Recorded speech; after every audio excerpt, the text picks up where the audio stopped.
Welcome to Busted Speakers. I'm Kush, And I'm Alex. and today we're reviewing Joey Badass's new album, Amerikkkan Badass. So Joey Badass had his debut before was it his debut? I believe Well, so. this. No, he had Before the Money before this. Yeah. We should have prepared before making this Well, I don't video. I don't know anything about Joey Badass really. This is the first time I've Yeah. heard of him. I just So his last album was Before the Money, which was his debut, which I really really loved. Um, I he brought that New York vibe, that East Coast hip hop. He was the saving grace of East Coast hip hop, and he had the really lyrical music, and he had things to say that were important and great features. The album as a whole, Before the Money, was a really really good album. yeah. Yeah.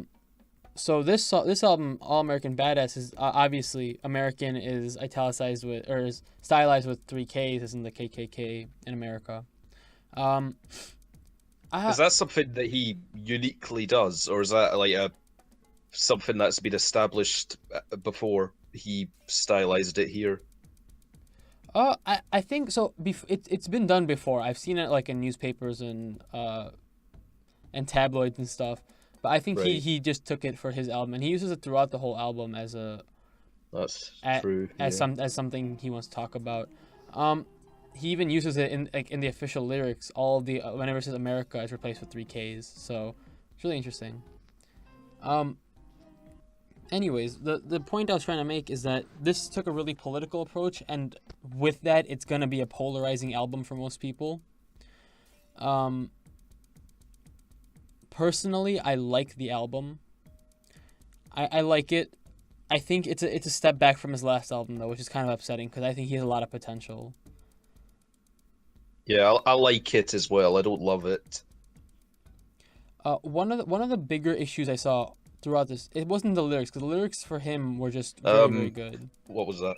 Uh, the problem was almost all the beats, minus three songs, were very jazzy, very To Pimp a Butterfly influenced. So I don't know how I feel about it, because like he had a style in the last album where he had different production styles that were all over the place, but this one was very jazz heavy, very horn section heavy, and which was okay. It wasn't a bad thing. It was just wasn't what I was looking for, especially how similar the production is to all of To Pimp a Butterfly.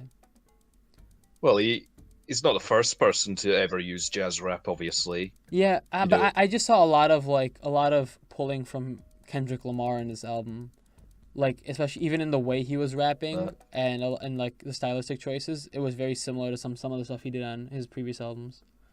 so I don't really align with his political ideals, but I found this enjoyable just because he's a light, accessible rapper. He's not very hardcore rappers, even though I know he's not quite that far into the mainstream. But like for my people, he says he like identify with blacks today. To improve race relations, and he's talking more like a Martin Luther King or Malcolm X type figure. And I was thinking, is that because Obama's gone? But he slams Obama hard on the album, don't you think? Like he wasn't the man that they thought they'd be, and he doesn't think Trump will be. Yeah, so I think so. This is coming from someone. I mean, like I don't know. Joey Badass is like the ideal person to be making these statements because he is a So successful black man. true. Uh, but I think he's trying to exemplify what the black community is feeling by saying that we elected this black official who did very little to help the black people of America, and in the end, race relations are worse than ever. So Obama wasn't what we expected to be, and we don't think Trump is going to help us at all. So we're just kind of getting the short end of the stick, getting as like just in terms of like race relations in America. So he does go around talking smack about the presidents and things, but I think he also is very self-aware that there isn't much he can do, so he's just trying to get the conversation going by making this album. Right. That's true. And successful guy, so he might not be the best to talk about what the poor people in America need But he has a platform, and he might know people, and he might have been in that position earlier on in his life where he thought like he needed more help from a big figure for his people. So yeah, that's song For My People. I did like it. I thought that was That was like one of the best songs on here. I thought that was probably one of the worst on here, because I thought all of his lyrics were very lackluster. He used like generic superhero references, Yeah. and I just felt like that he wasn't anything inventive. Some of the other songs in here were very inventive, I think. Specifically Rockabye Baby, which is the single for this album. Well, second single. Oh, I love that song with Schoolboy Q. I just Yeah. think they both bring a fantastic verse. Schoolboy Q has this very, very more somber and slowed down style compared to Joey Badass, and he comes in and just goes off on this mic, and then it got to the point where I almost thought Schoolboy Q outshined Joey, but I think Joey had a couple lines that just allowed it to be his own song rather than Schoolboy Q and coming and ruining it for him. Here's the thing with all the featured artists on this album, and they're all towards the end. He has like 6 songs by himself, fair enough, and then he has all the featured artists cluttered together. A lot are the same quality level. There's only a few that stand out differently, like Style P. I think like J. Cole is obviously J. Cole. Well, I know of him, and I'm aware of his like style, so it did feel like an album that didn't need features in a way. But Schoolboy Q was one of the exceptions. I thought he was the first feature, and he definitely made the tone of the album more hardcore. Yeah, that was the If, first song where Joey Badass was rapping more aggressively, and yeah, I think that's where he fell short. Well, talking about such a serious topic as race relations in America, he right. he comes off as kind of like, it almost sounds joking in the way, because he's not really being aggressive about it, and that's what made Kendrick Lamar's album last year so great, or 2 years ago so great, was because he had passion in his voice and he had this aggression that he wanted something done, and that's why people connected to it. This one just felt like he kept talking about it, but he didn't really have that emotion behind it. Besides a couple songs like Rockabye Baby definitely had that like just aggressive emotion, and I think Babylon was also pretty good. But I think he needed people around him to break his bubble of being comfortable. Because here's the thing: a lot of people can probably find it uncomfortable when they hear someone so angry and heated talking about a political subject. So maybe he was trying an approach where he was like light-hearted, even though it's not really something you should be light-hearted about. I don't know. I don't really know Joey that much. but yeah, I want to say I think the biggest flaw in this album was that the production was very, very samey throughout a lot of these songs. Uh, Yeah. which is okay. I mean, it's a style and he likes it, but I just think it was a lot of the songs kind of fell, especially because the songs were all about the same topic, so they all fell like very, very similar to each other, and I can't really differentiate many of them. Some of the good stuff that happened in this album was the one song with Michi Darko and who was the other guy? Is that on the Ring the Alarm? Yes, Michi Darko, Nick Caution, and Kirk Knight. Uh, Yeah. I think Nick Caution and Kirk Knight were okay, but Michi Darko's raspy vocal was such a great addition to like this Like the more. crunk, deep-voiced guy. Yeah, I think that was a really good addition to the more Yeah. low key beat, and really contrasted Joey, which kind of kept the song interesting. That was like one of the best features because he like really changed the tone of that track. That was like one of the most memorable features for me on this album. Yeah, Michi Darko was definitely. Speaking of not memorable features, J. Cole's feature was pretty meh on this album. I've ever consciously listened to him. I've not heard For Your Eyes Only or any of the other J. Cole albums in my life. So I like J. Cole. I think he gets a lot of hate because of his fan base, but I actually like what he does, and I think he's a pretty good rapper. He sounds pretty decent at least. he was very bland on this song. He sounded very monotone, very emotionless, which didn't help because Joey was already kind of more somber in his style, and I wanted someone to change it up, but it wasn't happening here with him. But his lyrics were actually good, very introspective, very well thought out lyrics. It just the performance of them was kind of lackluster. Yeah, I thought that was legendary. The track, you know. Yes. I don't know why, but on a lot, I should be focusing more on lyrics, but there was only a few lyric lines on this album that really connected with me. On the track "Land of the Free," lines like "The land of the free, full of freeloaders," are really strong-minded to me. It's in here throughout, even if you don't agree specifically with what he's saying. I think you can't deny his lyricism, Joey. His lyricism is fantastic. I'm gonna just read a couple lyrics that I noticed. On the land of the free, he goes, "Full house on my hands, the cards I was dealt, 3Ks, 2As in America," which is really good Whoa. lyric. Like he just compared like the spelling and well, his spelling of America to cards was really good. Um, Yeah.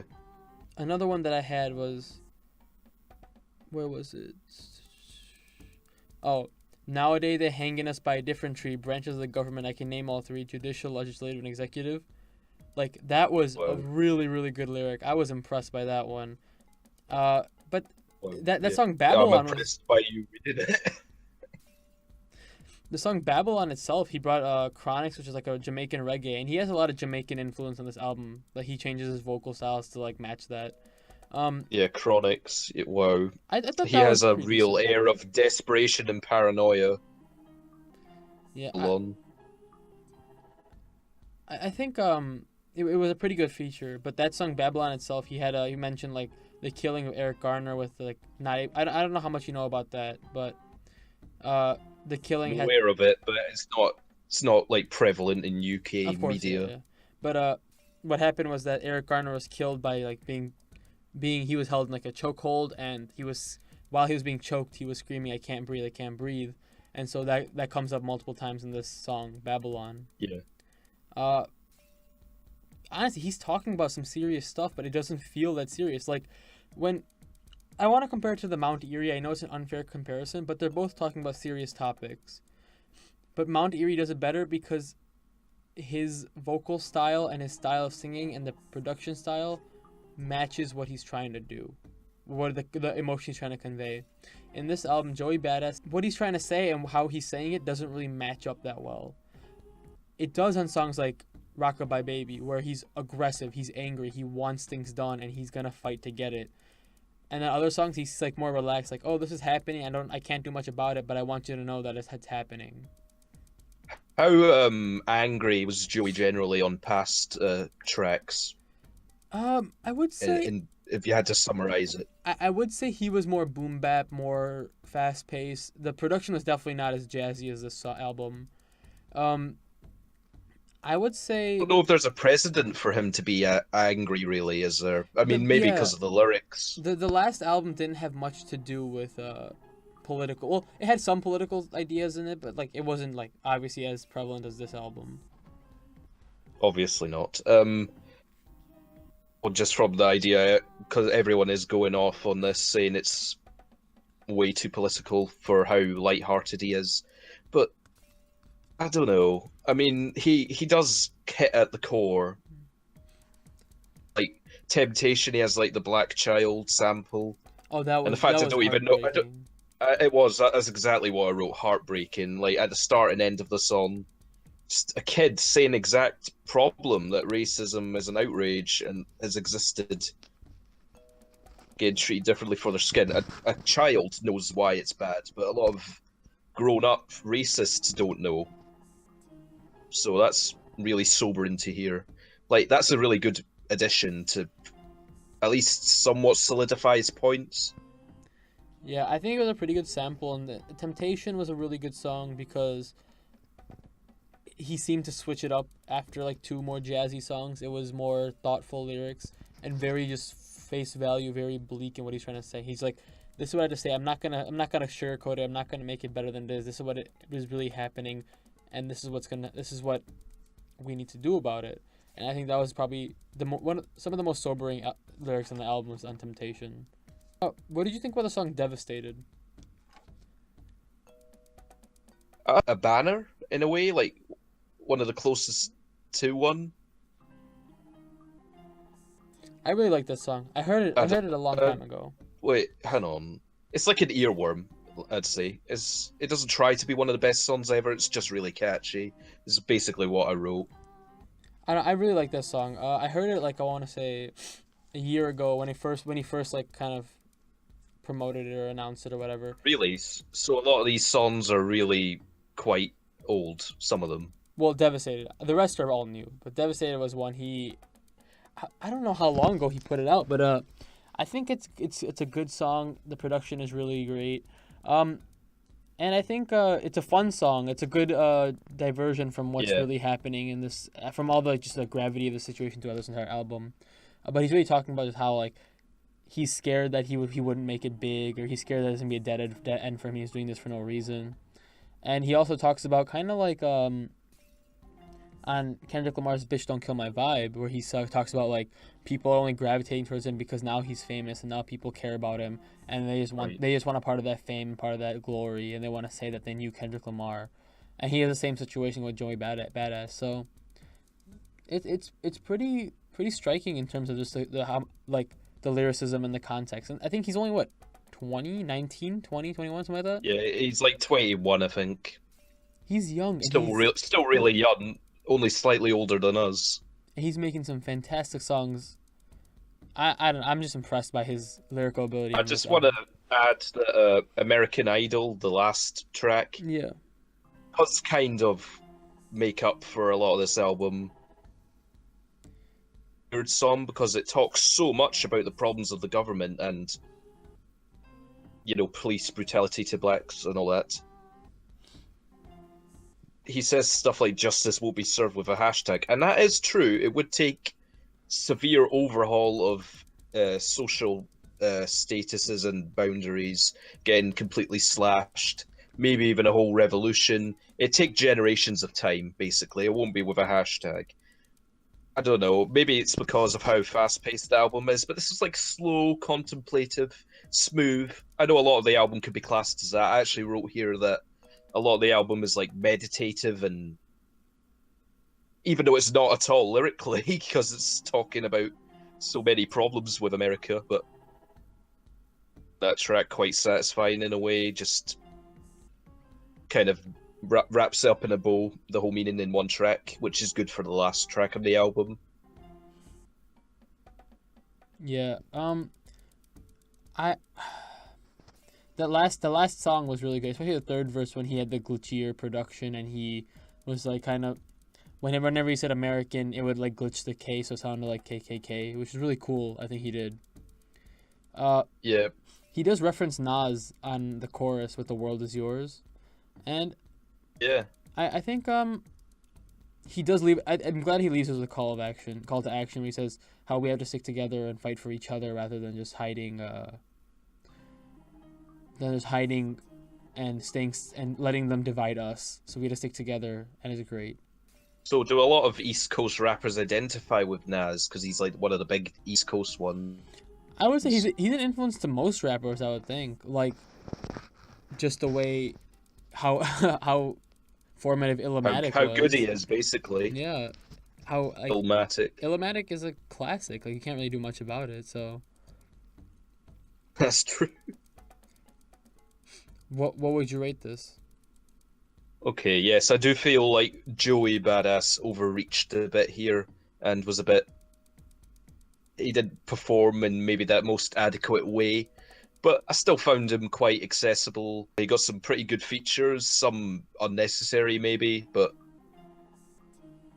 from me, solid album, worth checking out generally. Not much else to say, just I'm glad I heard it and gave it a go. What was your rating? 7. Oh, sorry. Okay. So for me, I know I sounded very negative on this album. That's because I wanted Joey to put out a better album than this. I know he can. That's why I know he can. But still, there was a lot of good things about this album. A lot of good messages sent. A lot of good features. Some okay features, but there's some good ones. A lot of good wordplay. A lot of good lyricism. Some of the production is fantastic, and there are just quite a few songs that I really did enjoy. I think he has a future in rap. I think he's doing really well right now, especially. I think he's gonna be one of the huge rap stars in the next couple of years or so because of just the way he raps and Really? the way people gravitate towards him. I think he if he puts out an album comparable to like Good Kid, Mad City, or To Pimp a Butterfly, Well, I think everyone's trying to do that, and I don't think anyone has but at the moment. I think Maybe a few, but from not specifically. yeah, that's fair. But I think from the way Joey Badass has been proving himself in the last two albums, I think he has the potential to do that. He's just not there yet, which is kind of upsetting. So for me, it's also a 7 out of 10.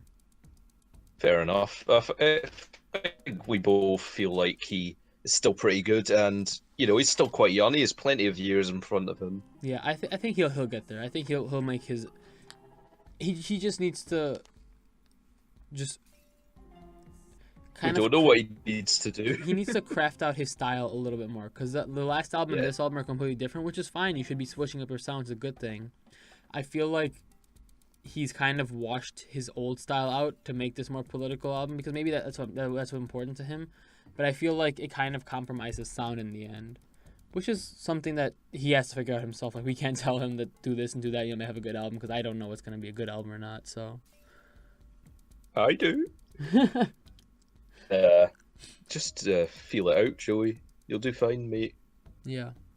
I don't know why I feel like he's more a mate to me than anyone else. Kind of. He seems like relatable in a way. I don't know. Well, if that's it, then thanks for tuning to Busted Speakers. We hope you enjoyed this video. Make sure you like and subscribe. Check out some of our other videos, and check us out on social media.